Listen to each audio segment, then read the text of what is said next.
Okay, I guess we could start. Hey, everybody, welcome. Hoping to present something a little different than what you're used to getting at a summit like this. I want to kind of, call out to people who might be entrepreneurs looking to get into the drone technology, but knowing that you are mainly big data people and IoT people, not necessarily drone. You're probably hearing a lot of stuff in the press about drones, and you're probably wondering, geez, sounds like fun. It's a shame I can't be involved. The reality is that the world of drones and the world of IoT and big data are going to come crashing together. They are actually starting to crash together already in corporate offices, but more is going to happen. So let me just give you some background. I'm Ken Kranz. I'm a director at Cognizant in their big data group. I'm also an architect.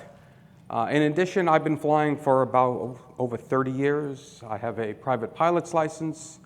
I've been flying manned and unmanned, remote control airplanes, which started off as a kid's toy and eventually handed it off to my kids, my young twin. I have twins at home who are 11 years old. They're both flying. My daughter flies. She's taking flying lessons. Flying's certainly in our family.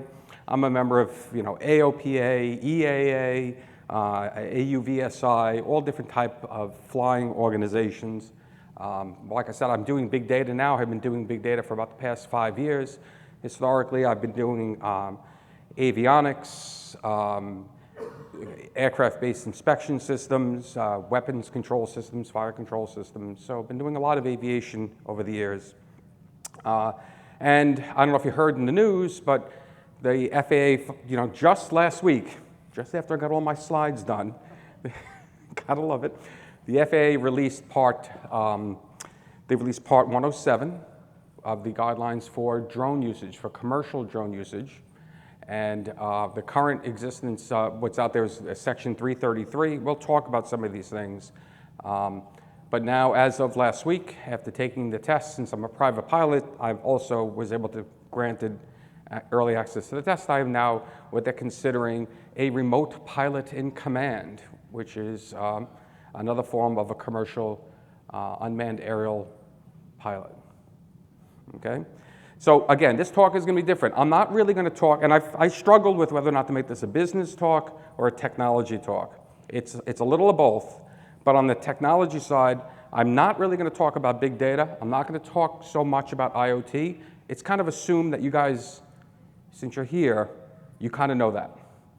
If you come to my talk at the Commercial UAV Expo in Las Vegas in October, it's going to be the opposite. I'm not really going to talk about drones out there. I'm going to talk about big data. So I'm going to talk to the opposite sides of the fence. I'm not looking to make you guys into commercial drone pilots. The purpose here is for you to go back and say, hey, there's a lot of money to be made out there, and maybe I should be doing that. Okay, so with that in mind, let's get going here. So again, what the market's all about, and I'm doing it from the standpoint of assuming you're software developers, and where can we go with this? So should you be in this market? And if so, when should you get into it? That's the big takeaways I want you to have come out of this room. For some of you, you're going to come out of this room and say, too early, not ready yet, I'm not going to get involved. Others might say, well, it's not too early, but the risks are too high. And maybe a few of you will say, you know what? I'm going to go out and make some money. We're getting back to that point where 3 guys in a garage can make quite a bit of money. We haven't had that in a long time. When I started off in this profession, 3 guys in a garage could make a lot of money. Then it became 3 guys writing an app could make some money, right? But we're back to people in the garage. So we'll talk about, what is a drone? We'll talk about some case studies, some, example deployment that we've run into. I'll point out where we're working with some different vendors, different clients in the preliminary phase. This market is very preliminary right now. There's a lot going on, but I'm not going to be talking about the specific clients that we're working with. So if you were looking for, hey, what did they build and how well did it work, I'm not going to be talking about that. It's just too early. So what's in a name? So prior to 2014, if you asked somebody what a drone was, this is what came to mind. And these are all the things that came to mind. It was all about, Big Brother watching you, drones flying up in the air and killing people. And if you were in the commercial market or even the consumer market, you were like, just don't call it a drone. We're not that drone, right? So here we are, it's 2016, and what's in a name now? So they came up with all these different names: unmanned aerial vehicle, remotely piloted, microcopters, optionally manned aircraft. And the reality is we're back to drone. Everybody, we went full circle. Now you could say the word drone in a bar and not get beat up. What's that? It's still an RC plane. Well, yeah, we could talk about that. Separate issue. I don't get as much thrill out of flying drones as RC planes, but that's a cocktail conversation. The other important thing is it is highly regulated by the government. A lot of people don't realize that. They think they can take this little guy out of the box, go outside and fly it around. That's not the case, right? And we'll touch upon that. And again, I'm doing that so you get an idea. I want you to have a sense for the market. Again, from the standpoint, should you be in there doing some software development work along these lines? Okay, so what do all these drones have in common? Anybody have any idea? They fly. Well, not always. But they all require some form of registration. Some of them require that you get what they call an FAA number from the government, from the federal FAA. And that's something you could do online. You pay $5. It lasts 2 years, and you just keep renewing that number. And that number has to be written on your drone. In the United States, this talk is United States centric, by the way, because the rules are different everywhere. And I could discuss other countries if you want, but this is mainly US centric. So a lot of the consumer drones require you to have an FAA number on it. Now we start talking about package delivery. Depending on the weight of the drone, you might have to upgrade to an N number, which is a bigger process. It's the same process I had to go through when I registered my Cessna, right? So it's a bigger deal. Obviously, the government, they were in their own league. But every one of these needs to be registered with the FAA. What about these? So just to make it clearer, that's like this size. What do you think? Registered, not registered? So if you're flying, that's great. That's like I put him in the audience. So if you're flying any of these in your living room, they don't have to be registered. If you're flying them in an auditorium like this, they do not have to be registered. If you take it outside, it has to be registered. Anybody know what height the FAA says it has to be registered? Above the grass. So they go down really low. So if it's going to get up enough to get up out of the grass, it has to be registered. These don't. These are micro drones that, like I said, just last week, Part 107 came out. And they said in Part 107, we're not going to talk about micro drones because there's a lot more in there. We're concerned. We're going to have a separate one that's going to come out. So as it stands right now, they don't have to be registered, but that doesn't mean you can go out and fly them any way you want. How about these guys, these big bad boys? In case you can't recognize, these are remote control aircraft.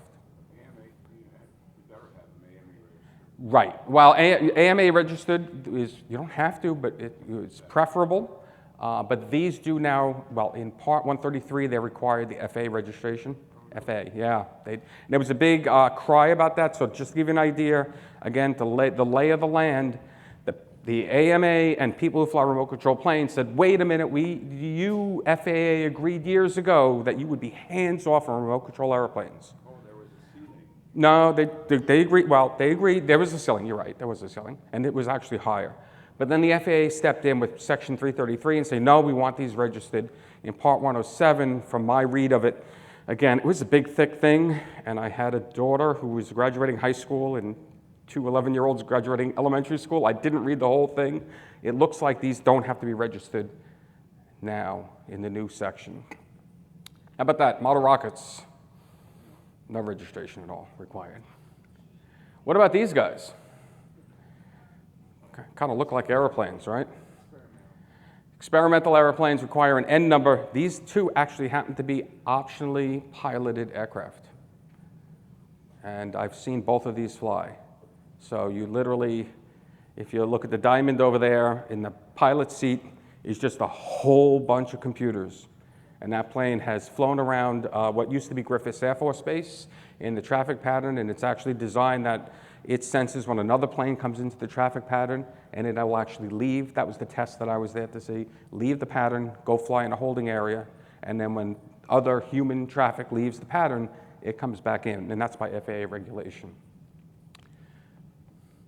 How about these guys? Notice that's a U-control airplane, and that's a drone on a tether. This goes to show you how absurd the rules are. He doesn't have to be registered, that guy does. So the FAA doesn't care that you put your drone on a tether. They want it to be registered, and it's highly regulated. And that's really a limiting factor because drones, they can't carry a lot, right? Because they got to carry their fuel, they need battery. If you want to apply paint, and again, think of this now in terms of you guys applying, software applications for these things. That is an ideal solution that the industry is begging for because you can then power it remotely. It could stay up for an infinite amount of time. If you want to do, there's one guy who's doing painting on the side of a building, painting buildings. He can pump his paint up. He doesn't go, paint's heavy. Water is 7 pounds a gallon, over 7 pounds a gallon. Paint's even heavier than that. You could just pump it up. But right now, the FAA says, no, that's still has to be registered. Oh yeah, there's so many good reasons for that, but the FAA has said no. So Forbes just put out a report last month that said, there's only a handful of companies that have a need for drones. Something to think about. Everybody seems to be buying a drone, but there aren't that many industries that really, really have a need for drones. That doesn't mean that the market's small, though. Most of the growth moving forward is going to be in the commercial and civilian sector. If you look at that chart, that dark blue, that's all the stuff the government's been doing. What they're saying is that green area is where the explosion is going to take place. There's not much more that's going to happen in the government. They're going to make more drones. They're going to improve it. They're really leading the way in terms of AI and weapon systems, and it's going to continue with that. But the green area is really going to grow.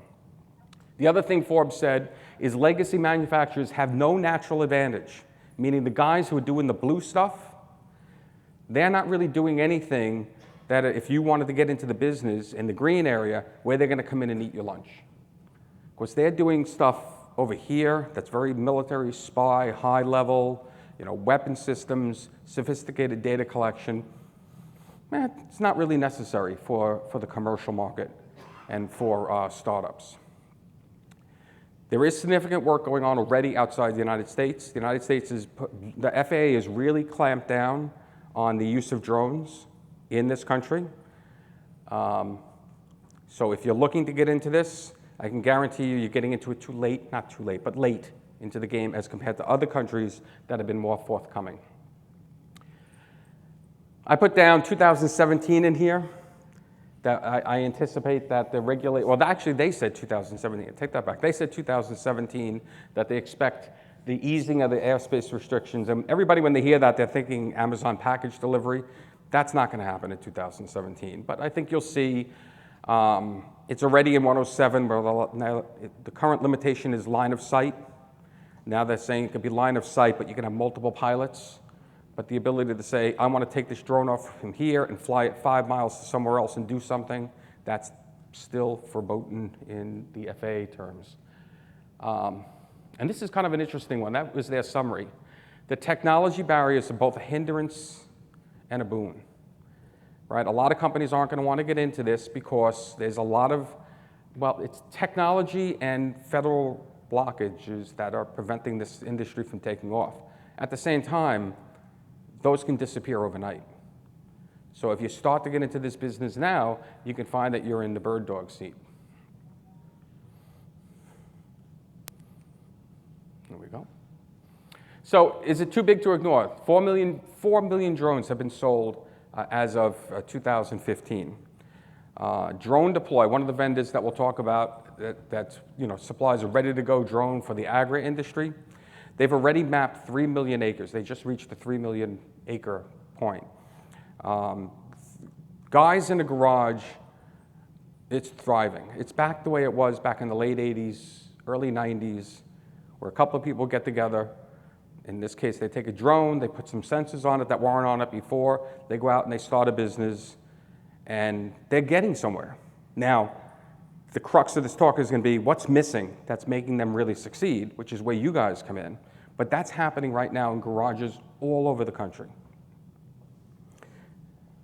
So where is it big? Agra. A lot of farmers are using it just to scan their fields to get an idea what's going on. Do they have blight? Do they have drought?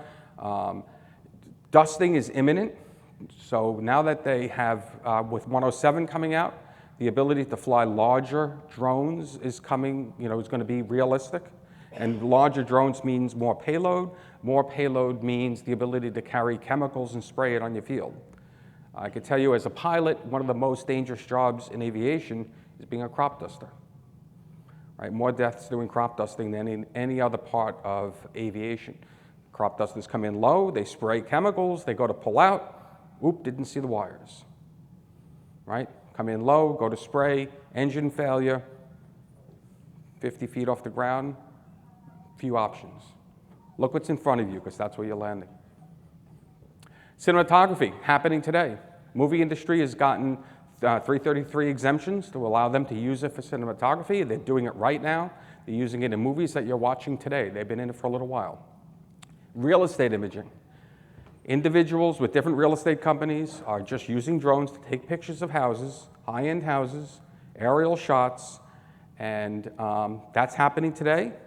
It's not perfect what they're doing, but they're eager to do it, and they're making that happen. Insurance companies, one example is roof inspections. You say that you've had damage to your roof. Normally you have to come out, get a ladder, send somebody up on the roof, look at it. You want to show the customer when the roof is done, that the work is done, it's been done properly. You could use a drone to do that now. In general, infrastructure is happening all over the place, different types of infrastructure. We'll talk about that in a minute. So what does this look like in the field? So the people using it right now are well versed in what they're doing. If they're a utility, they know everything there is to know about utilities. They know everything about how to do inspections of utilities. What are they doing? They're learning about piloting a drone. It starts with some guy in some utility somewhere, and he says to his boss, hey, what if we get a drone and we go out and we do, inspections on the wires? And he goes, yeah, go get a drone. The guy gets a drone, he goes to fly it. Maybe he gets stopped, he finds out the FAA says, well, you can't just do that. Or you need a license to do that. So they're learning how to do that. They're learning how to fly the drone. They're learning about shared airspace. The guys in utilities have no concept for what goes on around them in terms of airspace. They have no concept of what's Class A, B, C, D, E airspace. They're learning about that stuff. But what can't they do? They have no idea how to do large-scale software development. They have little idea about big data and bringing data up onto the clouds. What are they doing today? From that end of the spectrum, a lot of people are using their drone, they're collecting data, they're bringing the drone back into their office, they're plugging it into their computer. Let's say they're doing a roof inspection, and then they're looking at each picture. It's good, it's good, it's good, it's good, it's good. Oh, we got a problem with the roof over here. Next picture, next picture. Very manual, very slow process. Is it slower than sending somebody up onto the roof and kind of doing it that way? No, it's faster than that, but it's not as fast as it could be. So, the title, being followed by drones. What did that mean? So, this is Ken Cran's list of the, disruptive technologies over the last 20 years. And you could argue about the order. The order isn't really that important, or whether some things are missing. But what you see here is, the things that have come along that have kind of changed the industry. And back in the open source days, in the beginning of the internet, that's kind of when the whole industry kind of went from, two guys in a garage hoping to become the next Microsoft, to being a couple of guys just writing apps, nothing physical. It's now more software-generated, app-driven culture. Cloud computing, people are getting on the cloud themselves. They're learning how to put things on the cloud. They're using big data, complex event processing, Internet of Things. Well, but what's following big data? Drone technology. That is the next big thing. And why is it big for big data? Because when you look at these drones, the one thing they all have in common is they are generating or collecting large volumes of data. Large volumes of data that for now, for the most part, is being thrown on the floor, but they're generating a lot of data. So the next phase in the drone world is to be able to take data that comes from these drones and go straight to the cloud with it. And not just straight and park it in HDFS and say, well, there's my data, but to do something with it. In other words, if you're doing roof inspection on buildings, it would be nice if some entrepreneur went out there and said, well, I'm going to go get 1,000 pictures of a good roof and 1,000 pictures of a bad roof, and I'm going to do some analytics on the fly, and I'm going to provide a service out there. And if you subscribe to my service and you want to do roof inspections, send your data here on the fly from out in the field. We'll do analytics on it on the fly and give you a report where you're standing right there in the field in front of the customer. It's just one example of where you can go with this technology. Oops. So what can you do, and should you do it now, right? Should you do something like I just described? Does that make sense? Is there really a need for that? Okay, so we talked about some of these things. Is there anybody in this room who hasn't heard about package delivery, especially Amazon's package delivery? Really? Outstanding. So what Amazon said, what Jeff Bezos said, was it like 2 years now ago, I guess? That what he wants to be able to do is, and if you've ever seen that commercial, the commercial is, your daughter goes to put on her soccer shoes, I believe it was soccer shoes, right? And you find out the dog ate them, and you need soccer shoes, her game is in 2 hours. You're going to go to Amazon, you're going to say, I need soccer shoes, and effectively, I'm willing to pay for you to deliver it to me within 2 hours.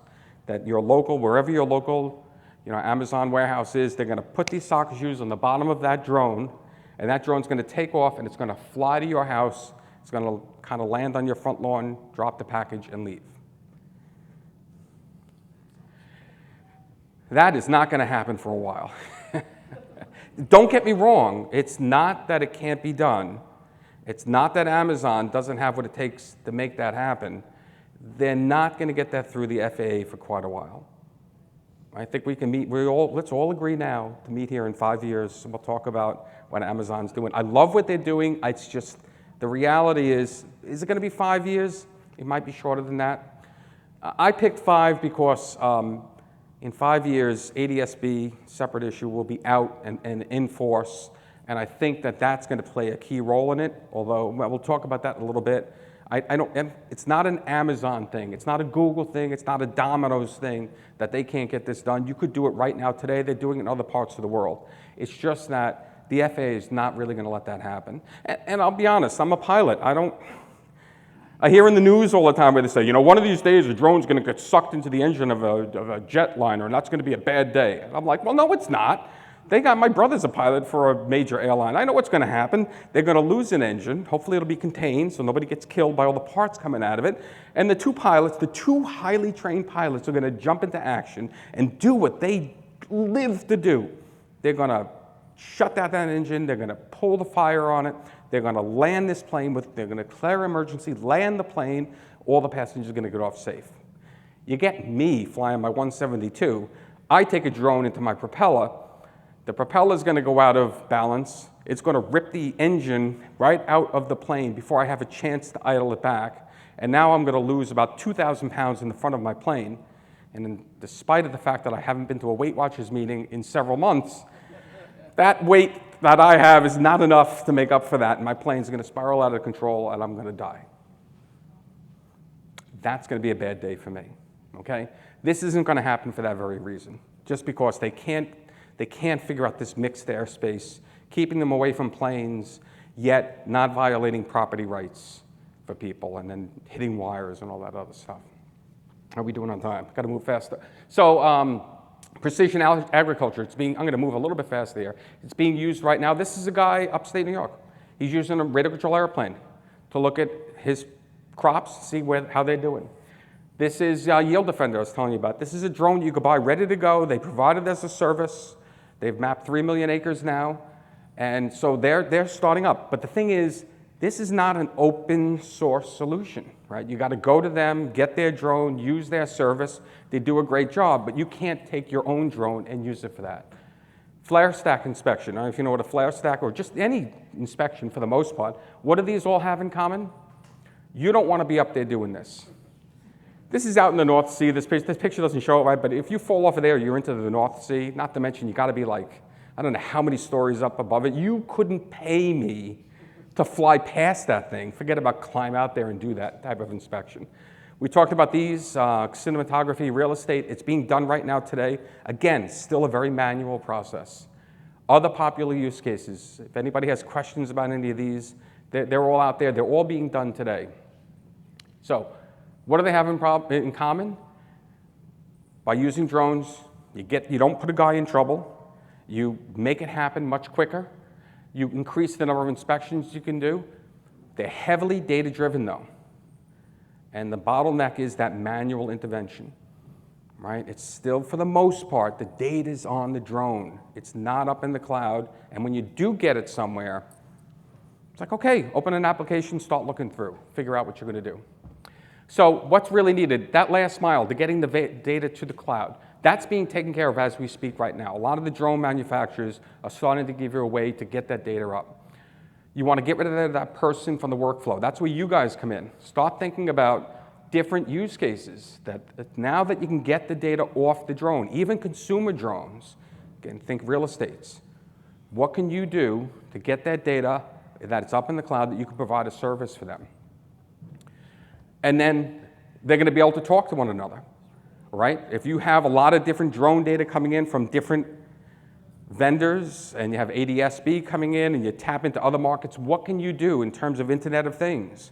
That if your drone sees something, maybe you have a service, like I'm a real estate agent, and when I see that there's a tree limb too close to a transformer, I just saw that. I can have a service that I can now sell back to the power company and say, hey, you know, we happen to notice that this tree limb is too close to this wire over here. You should really do something about that. Is that worth money to them? Absolutely. I'm going to give you a quick example that one client that we had talked to, that they're not really moving anywhere with this, but pole rot inspection. Telephone poles, it turns out, rot from the top down, right? And what do you have to do? They have to inspect telephone poles periodically. It's on a long basis. Why? Because it's so much work. You have to drive out there, cordon off the area, put the stability bars out, you know, suit up, jump in the bucket, go to the top, look at the telephone pole and go, that looks good to me. Come back down, pack everything up, move to the next place. And what happens? You did one inspection, and I've talked to different utilities. It takes 45 to 60 minutes, according to the books, you know, because it's unionized, right? They say it's a 45 to 60-minute process to do one pole. 2 people in jeopardy. One guy goes up in the truck, the other guy stays on the ground. The guy on the ground isn't necessarily not in danger, right? But at a minimum, one guy's in danger. What can you do for the future? You can plan your mission, dispatch a truck, cordon off the area, and basically fly your drone over it. What would that look like? First of all, in the time it took to do one, you could do 50 to 100 telephone poles. Think about that. But to do it's useless to do 50 to 100 telephone poles if at the end of the day, somebody's still going to sit there on a computer somewhere going, yeah, it's good, it's good, it's good, it's bad, right? Same amount of time, number of people in jeopardy, 0. Everybody stays on the ground.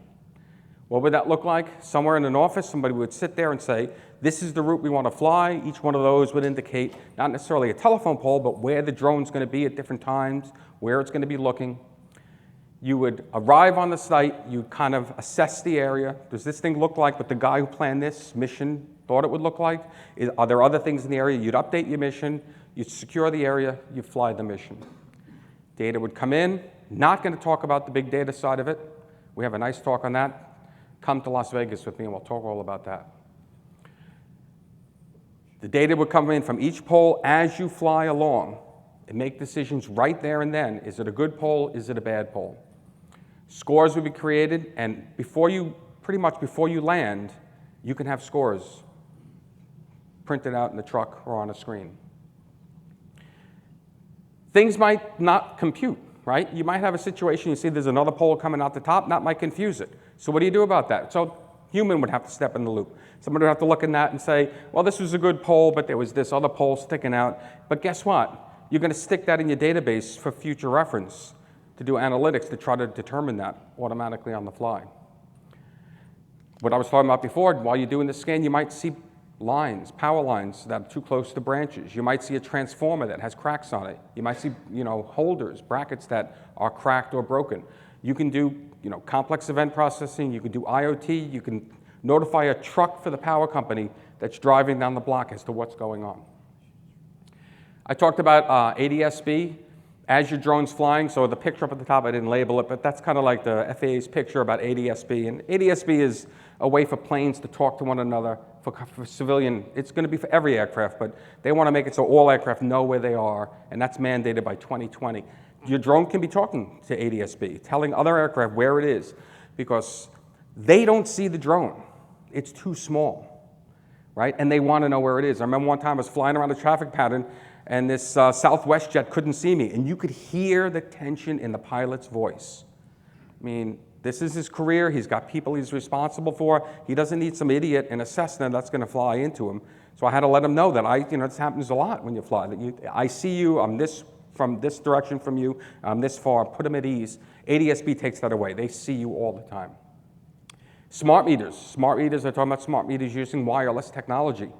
Well, as your drone flies, it might pick up on something that maybe isn't getting picked up. Maybe a tree got in the way and the signals not getting through. Your drone could pick up on that information. The bottom line is the drone can pick up this information, get the pole information, and generate the report. So what's the limitations? Here you go.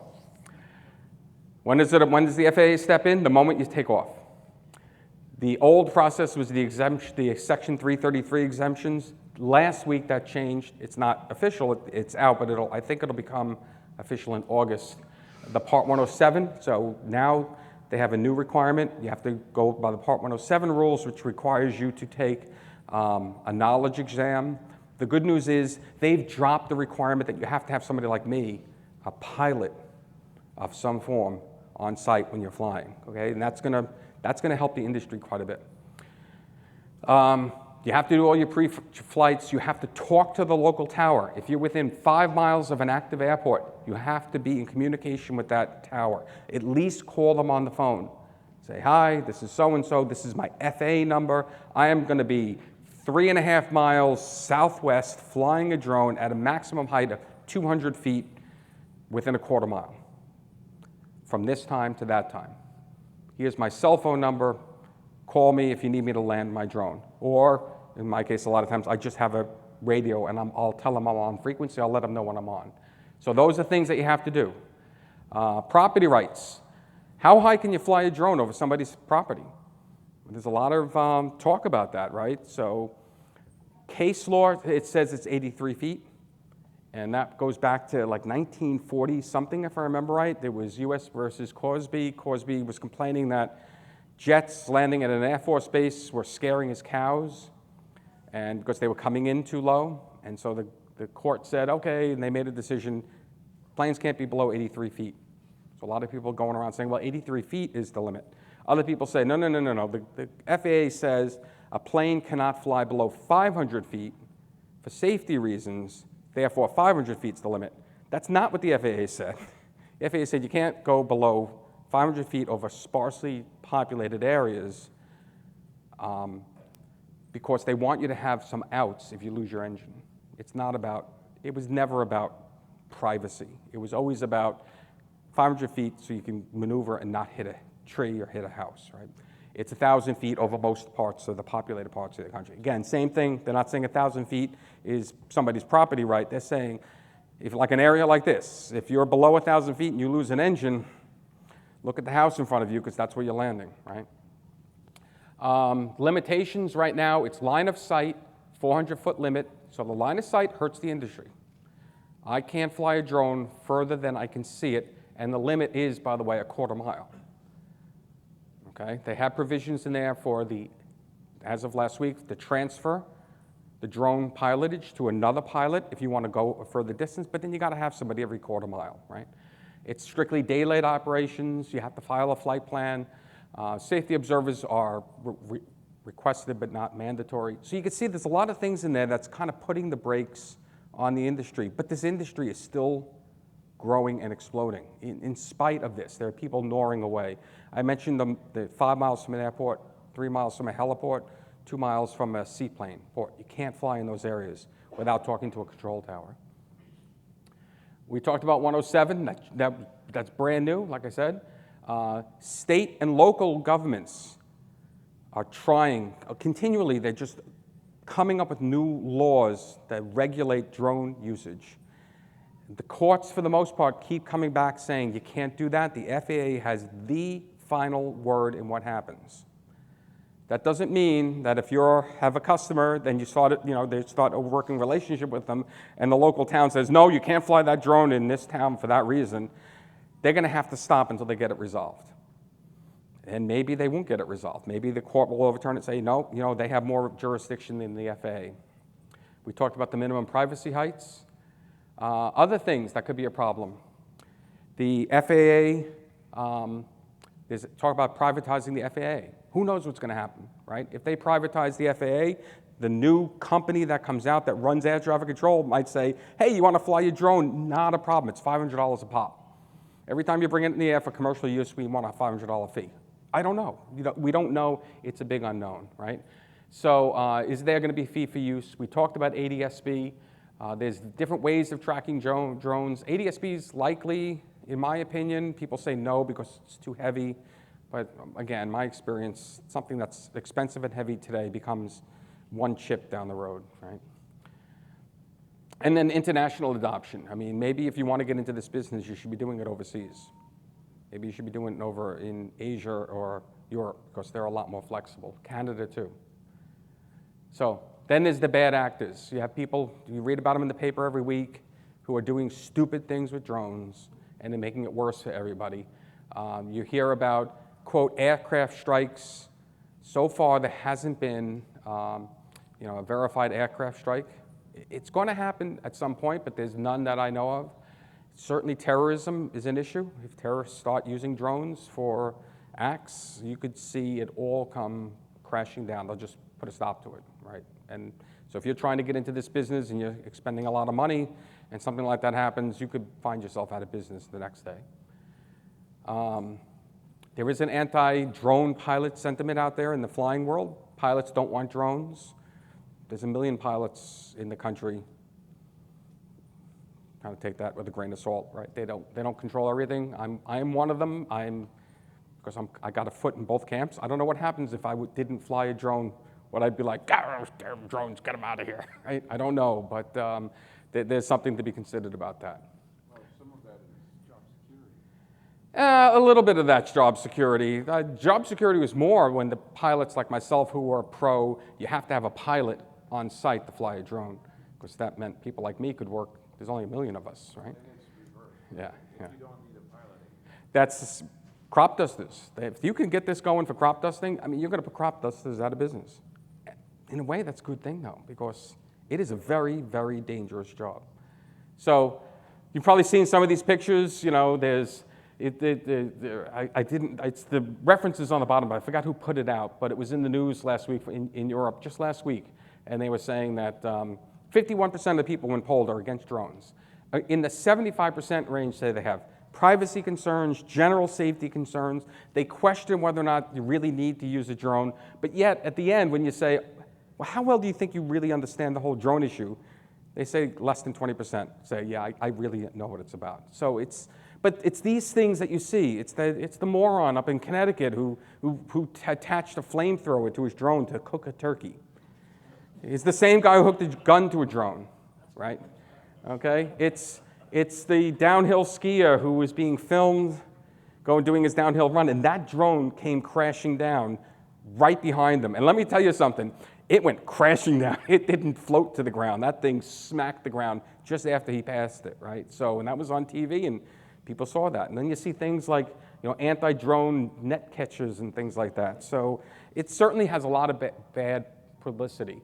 But there's ways, like I said, to get data now off your drone, even on the consumer drones, up into the internet. There are companies out there, this is just in the agri world, these are companies out there right now that offer services to take a drone and do something to aid farmers. It kind of reminds me of the mid-90s Unix days, where you had DGUX, HPUX, Sun, I used to work for Sun, right? You had these companies that had their own sort of proprietary, non-open stacks. That's where these guys are. It's like, come to us, pay us the money, and we'll do it. Don't think about getting your own drone. Don't think about getting your own Hadoop cluster. Don't think about, we'll do it all. Come to us. Nothing wrong with that. But there's also money to be made by you guys to say, look, we can offer that service. We can set up a cloud and complex event processor in the cloud. Okay, I think I'm pretty much out of time. This is Autodesk has put something out, the Forge initiative. The bottom line is the market is taking off, and I didn't mean that as a pun. It just kind of came out that way. But the market is taking off. There's opportunities out there. If you are, of the risking kind, this is probably a good time to get into it. Do keep in mind the negatives I mentioned. Again, I'm very bullish on the technology. I think it's going somewhere. I think there's money to be made. But I want you guys to have a good informed background so you can decide where you should go with this. I thank you all for your time. Oh, and one last thing, and you can always get the slide deck. These are some of the suggested readings. The UAV Digest podcast, I highly recommend them. Great source of information. The next one down, that's an online ebook. You can get that up on Amazon. And if you use coupon code Hadoop, he's going to give, I think, a 50% discount to anybody who wants to download that ebook. Okay. Thank you for your time. If you have questions, we can take it outside.